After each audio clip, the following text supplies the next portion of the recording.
नमस्कार, मैं हूं राजेंद्र तिवारी और आप देख रहे हैं अनब्रेकिंग। अनब्रेकिंग के इस विशेष वीडियो में आपका स्वागत है। इस वीडियो में हम बात करेंगे झारखंड के चुनाव की और जो नतीजे इस समय आ रहे हैं, जो ट्रेंड दिखाई दे रहे हैं उनकी। दरअसल हम आपको बता दें कि झारखंड को लेकर के अनब्रेकिंग लगातार ये कहता रहा कि यहां पर झारखंड मुक्ति मोर्चा के नेतृत्व वाले गठबंधन की बढ़त है। आज सुबह भी जब टेलीविजन चैनल पे बात हो रही थी, एनडीटीवी पर था मैं, तो वहां भी मैंने कहा था कि झारखंड मुक्ति मोर्चा भले भारतीय जनता पार्टी दिखाई दे रही हो, लेकिन झारखंड मुक्ति मोर्चा 50 के आसपास या 50 से ज्यादा सीटें लेकर के आएगा। और ये हो भी रहा, होते हुए दिख रहा है। दरअसल जो दो तीन बड़े उलटफेर दिखाई दे रहे हैं, वो ये दिखाई दे रहा है बसंत सोरेन चुनाव हार रहे हैं। कल रात को जो मैंने नतीजों से पहले नतीजों की बात की थी, उसमें हमने कहा था कि बसंत सोरेन चुनाव हार सकते हैं। और दूसरी बात कि कल्पना सोरेन इस समय पीछे चल रही हैं, लेकिन जो ट्रेंड दिखाई दे रहा है, जिस राउंड्स में जो राउंड्स अभी 4 राउंड या 5 राउंड के वो हुए हैं, उसमें कल्पना सोरेन अब रिकवर करती हुई दिखाई दे रही हैं। तो मुझे लगता नहीं है, मैं इस समय बिल्कुल अपना गला फंसा रहा हूं, मुझे लगता नहीं है कि कल्पना सोरेन चुनाव हारेगी। एक बात यह भी है कि कोई कल्पना सोरेन ने इस राज्य के चुनाव को लीड किया है, तो इसलिए ये मान पाना थोड़ा मुश्किल काम है कि कल्पना चुनाव हारेगी। एक और इंपॉर्टेंट बात, जयराम महतो को लेकर के मैं लगातार कह रहा था कि जयराम महतो सुदेश महतो को रिप्लेस करने का काम कर सकते हैं। अब नतीजे इस समय क्या कह रहे हैं, इस पर भी बात करेंगे। क्या ऐसा होता दिखाई दे रहा है? तो ये बहुत सारी चीजें इस तरह की हैं। रांची में जैसे कहा जा रहा था कि जो महुआ माझी हैं वो बहुत अच्छे तरह से फाइट देंगी सीपी सिंह को, लेकिन ऐसा नहीं हुआ। शुरुआती रुझान में ही वो 20,000 के आसपास वोटों से पीछे हो गई। चंपई सोरेन जो शुरुआत में पीछे हुए थे, अब करीब 20,000 वोटों से आगे हो गए हैं, लेकिन उनका बेटा घाटशिला में फंसा हुआ है और वो हमें लग रहा है कि बहुत मुश्किल स्थितियों में है, जिसमें चुनाव जीतना थोड़ा मुश्किल होगा। इसके अलावा एक बात और, जगन्नाथपुर में जो कांग्रेस के प्रत्याशी को लेकर के तमाम तरह की आशंकाएं व्यक्त की जा रही थी। मैं भी कह रहा था कि मधु कोड़ा का आदमी है, इसलिए उससे गीता कोड़ा को फायदा होगा, लेकिन वैसा होता हुआ वहां नहीं दिखा। वहां कांग्रेस के प्रत्याशी ने बढ़त बना रखी है, तो ये अपने में एक बड़ा मामला है।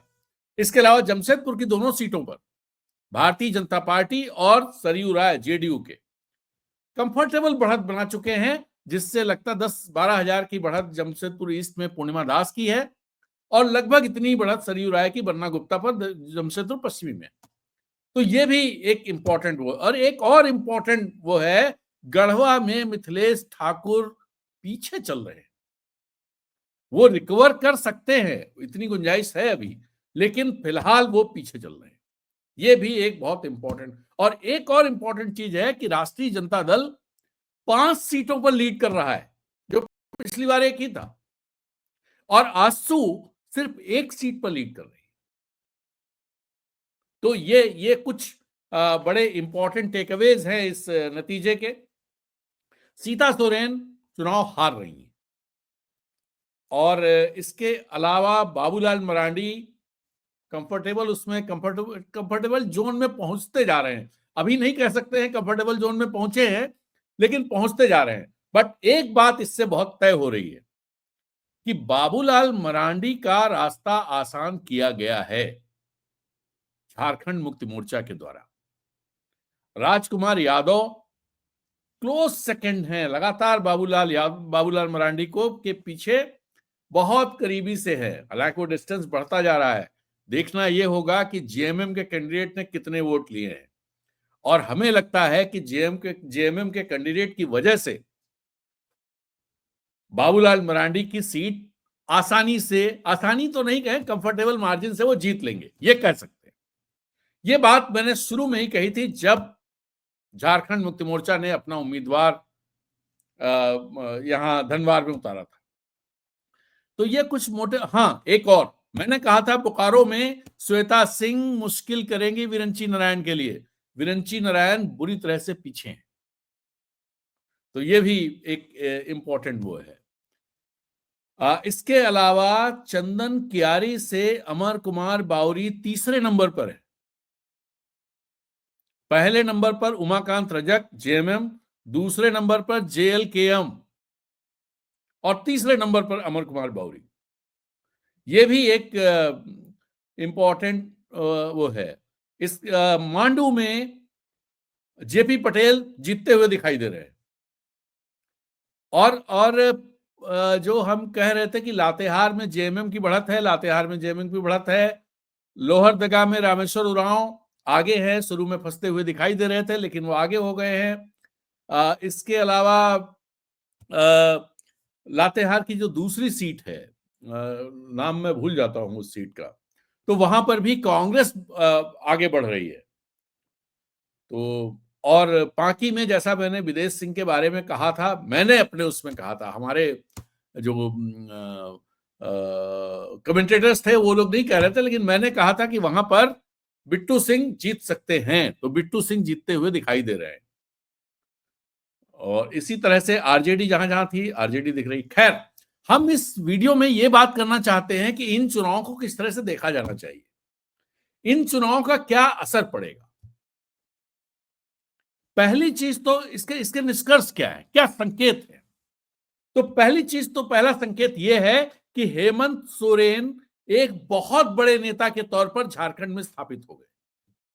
दरअसल पिछले 24 सालों में जो कारनामा कोई नहीं कर पाया, वो कारनामा हेमंत सोरेन ने करके दिखाया कि 5 साल जेएमएम की सरकार के बाद दोबारा बहुमत की सरकार बनाना, यह सबसे इंपॉर्टेंट, सबसे बड़ा क्रेडिट जाता है हेमंत सोरेन को। तो ये एक इतिहास बना दिया है उन्होंने। ऐसा पहले अर्जुन मुंडा एक बार लगातार चुनाव के बाद बने हैं, लेकिन वो बहुमत के साथ नहीं बने थे।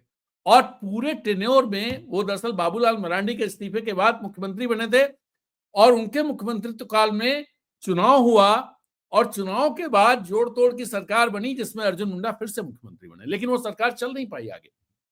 अब जो सरकार झारखंड में बन रही है, ये सरकार पूर्ण बहुमत की बनती हुई दिखाई दे रही है। तो एक बड़ी चीज ये कि हेमंत ने एक इतिहास रचा और इस राज्य के सबसे बड़े नेता के तौर पर अपने को स्थापित कर दिया है। जो बात मैंने इससे पहले के वीडियोस में कही है लगातार कि हेमंत झारखंड के सबसे बड़े नेता है। हमने ट्वीट भी किया था जिसमें तमाम लोगों ने मजाक बनाया कि नहीं नहीं ऐसा नहीं है, लेकिन वो सबसे बड़े नेता है, पहली बात। दूसरी बात ये कि इस राज्य में भारतीय जनता पार्टी का बटोगे कटोगे इस टाइप की डिविजिव जो पॉलिटिक्स है, उस पॉलिटिक्स को इस राज्य ने नकारा है।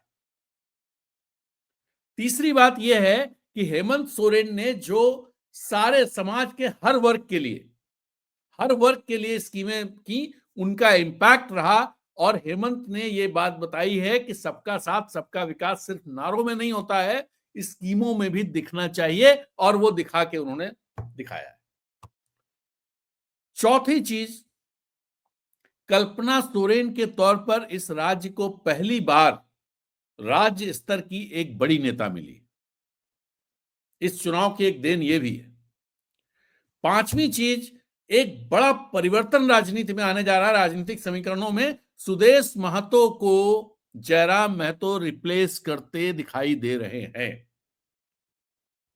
यह बहुत बड़ा बदलाव पिछले 24 साल की झारखंड की राजनीति का होने वाला है। और यह बात भी हमने जब पहली बार मैंने जयराम महतो पर बात की थी अपने चैनल पर, उस समय भी मैंने कहा था क्या जयराम महतो सुदेश महतो को रिप्लेस कर देंगे, और आज वो होता हुआ दिखाई दे रहा है। एक और इंपॉर्टेंट बात, वो इंपॉर्टेंट बात यह है कि एक तरह से आप देखिए कि जो अभी डिटेल्स आएंगे, जब ये नतीजे डेटा सामने आएगा इनका, उसकी एनालिसिस होगी, डिटेल्स आएंगे। एक चीज और मुझे दिखाई दे रही है जिसकी पुष्टि डेटा से होना बाकी है, लेकिन मेरा ऑब्जर्वेशन है वो ये कि बड़े स्तर पर ओबीसी वोटर्स ने इंडिया गठबंधन को वोट दिया है और खास तौर पे महिलाओं ने तो दिया है, ऐसा मुझे दिखाई दे रहा है। अब जब डेटा आएंगे तब इसकी पुष्टि हो पाएगी। और एक बात और कि हेमंत सोरेन इस राज्य के ही नहीं, पूरे देश के आदिवासी समाज के एक बड़े नेता के तौर पर स्थापित हो सकते हैं, क्योंकि कोई ऐसा दूसरा नेता नहीं है पूरे देश में आदिवासियों के बीच से जो अपने बूते पर किसी राज्य को जीत करके ला रहा हो। वो सिर्फ हेमंत सोरेन है और पहली बार ऐसा हो रहा है। इससे पहले 2019 में हुआ था और दूसरी बार ये हो रहा है। तो पहली बार हेमंत सोरेन ने ही ये कारनामा करके दिखाया है। बाकी उड़ीसा के मुख्यमंत्री मांझी साहब जरूर आदिवासी समुदाय से हैं, लेकिन उनकी लीडरशिप में चुनाव नहीं जीता गया। शाह साहब छत्तीसगढ़ में हैं, लेकिन उनकी लीडरशिप में चुनाव नहीं जीता गया। हेमंत की लीडरशिप में चुनाव जीता गया है। तो ये एक बड़ा हो। और एक चीज और मैं कहूंगा जिस पर अपने को ध्यान रखने की जरूरत है, सारे लोगों को देखना चाहिए और इस बात की ये देखना है कि इस जीत के बाद हेमंत के कार्य प्रणाली में क्या बदलाव आता है। क्या हेमंत जेल से आने के बाद जिस तरह के धीर गंभीर और एक एक बहुत आप ये कह लें कि बहुत ही इस तरह से आप कहें मजे हुए राजनेता के तौर पर निकल के आए हैं, क्या वो प्रशासन में भी उस तरह की चीजें दिखाएंगे? अगर वो उस तरह की क्षमताएं राज्य का प्रशासन चलाने में दिखाते हैं तो इससे राज्य का बहुत भला होगा। दरअसल इस राज्य की त्रासदी यही रही है कि यहां की पॉलिटिकल लीडरशिप बिल्कुल विजन के नाम पे जीरो रही है। बाबूलाल मरांडी से लेकर के रघुबर दास तक, और मैं एक हिस्सा उनके अपने हेमंत सोरेन के कार्यकाल का भी एक हिस्सा मैं इसी तरह से देखता हूं। ये कहने में मुझे कोई गुरेज नहीं है। अगर ऐसा नहीं होता तो ये राज्य भी छत्तीसगढ़ की तरह या उत्तराखंड की तरह कई सारे मामलों में कई पायदान चढ़ चुका होता। सबसे निचले पायदान पर देश में नहीं होता। यहां दरअसल ब्यूरोक्रेसी जैसे चाहती है वैसे चलाती है और वो यहां का पैसा खाली दिखावे में खर्च करते हैं, और किसी की भी सरकार हो। मैंने तो एक बार एक आईएएस अफसर से पूछा था, वो बहुत ही नाराज हो गए। वो प्रिंसिपल सेक्रेटरी रहे हैं चीफ मिनिस्टर्स के। मैंने उनसे पूछा कि सीएम आपके सबसे भ्रष्ट नेताओं में हैं, सबसे भ्रष्ट सीएम माने जाते हैं, और उनका प्रिंसिपल सेक्रेटरी सबसे ईमानदार अफसर माना जाता है, ये कारनामा कैसे होता है? तो इसका जवाब तो नहीं मिला, वो नाराज जरूर हो गए मुझसे। और वो खुद दरअसल प्रिंसिपल सेक्रेटरी रहे थे। तो ये जो मैंने आपको किस्सा सुनाया है, इस किस्से में झारखंड की त्रासदी छिपी हुई है। इस राज्य को जिस तरह का एक विजनरी लीडर चाहिए, क्या हेमंत सोरेन अब अपने नए कार्यकाल में जब ज्यादा मजबूत होकर के सामने खड़े होंगे, क्या वो उस विजन का प्रदर्शन कर पाएंगे? उस विजन को लेकर के यहां के प्रशासन को लीड करेंगे, सरकार को लीड करेंगे, और झारखंड में तमाम संभावनाएं हैं, तमाम तरह की। मैं आपको बताऊं, मिनरल टूरिज्म को लेकर के इतनी संभावना है। क्या हेमंत सोरेन इस पर कोई ध्यान देंगे? इससे लोगों का रोजगार भी बढ़ेगा, यहां की इकोनॉमी बढ़ेगी और तमाम तरह के नए रोजगार खड़े हो जाएंगे। लेकिन इस तरह इसका विजन चाहिए। बात क्या होती है कि वो पतरातू को डेवलप कर दो। अरे पतरातू जैसे देश भर में बहुत सारी जगह हैं, पतरातू एक नहीं है। लेकिन जो खदानें यहां की हैं, जो मिनरल्स हैं, वो बहुत सारी जगहों पर नहीं है।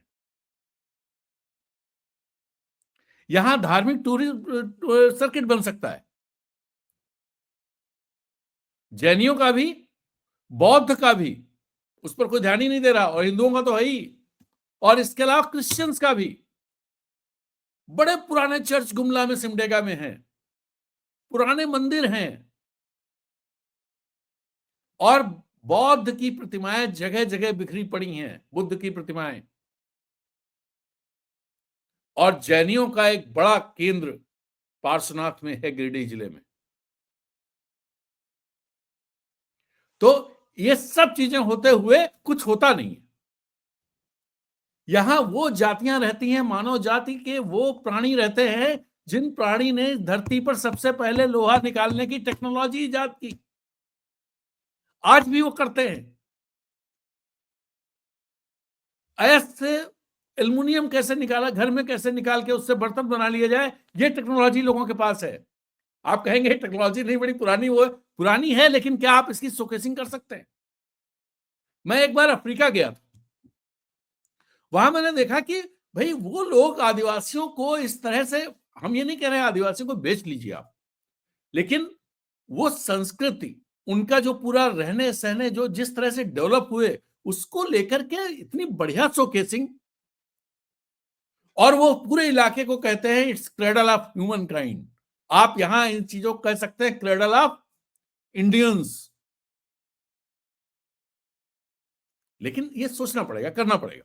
खैर एनीवे, तो हमने 4-5 चीजें कही कि यहाँ की राजनीति बहुत तेजी से बदलने वाली है। पहली बात यह कि हेमंत सोरेन बहुत मजबूत लीडर के तौर पर सामने आए हैं, इतिहास रचा है। दूसरी बात, सुदेश महतो को जयराम महतो रिप्लेस कर रहे हैं। तीसरी बात, कल्पना सोरेन एक बड़े लीडर के तौर पर, महिला लीडर के तौर पर स्थापित हो गई हैं। चौथी बात, भारतीय जनता पार्टी लीडरलेस दिखाई देगी आने वाले दिनों में भी, क्योंकि उन्होंने कोई लीडरशिप स्टैब्लिश करने की कोशिश नहीं की। पांचवी बात वो ये है कि जो एक आदिवासी और नॉन आदिवासी, या आप कहें मूलवासी और नॉन या बाहरी, इसके बीच जो डिवाइड था, कई लोगों का कहना है कि उस डिवाइड का फायदा झारखंड मुक्ति मोर्चा को मिला है। मेरा कहना है झारखंड मुक्ति मोर्चा ने उस डिवाइड को कम किया है अपनी स्कीमों के जरिए। तो एक काम ये हुआ है जिस पर हेमंत सोरेन को आगे बढ़ना पड़ेगा। और अंतिम बात ये कि इस तरह की डिविसिव पॉलिटिक्स और नकली पॉलिटिक्स, नकली मुद्दे, भले यहां के लोग गरीब हैं, भले यहां के लोग जंगलों में रहते हैं, बहुत सारे लोग कम पढ़े लिखे हैं, लेकिन डिविसिव पॉलिटिक्स को उन्होंने नकार दिया है। यह बहुत बड़ी चीज है और पूरे देश के लिए उदाहरण। तो चलिए, इस वीडियो में इतनी ही बात, फिर मिलेंगे रात को। और हां, मैं अभी दूरदर्शन पर रहूंगा, तो मैंने सोचा अपने दर्शकों के साथ मैं कर दूं, शेयर कर लूं कि अभी थोड़ी देर में दूरदर्शन पर रहूंगा और शाम को फिर एनडीटीवी पर रह सकता हूं, सत्य हिंदी पर भी हो सकता हूं, जैसा समय मिलेगा। और अपने चैनल पर मैं देर रात में बात करेंगे, और बीच में समय मिला तो इसी तरह से हम बात करेंगे, अपनी टिप्पणी में दूंगा। तो चलिए, नमस्कार, आपका दिन शुभ हो, हैव अ नाइस डे। नमस्कार, जय हिंद।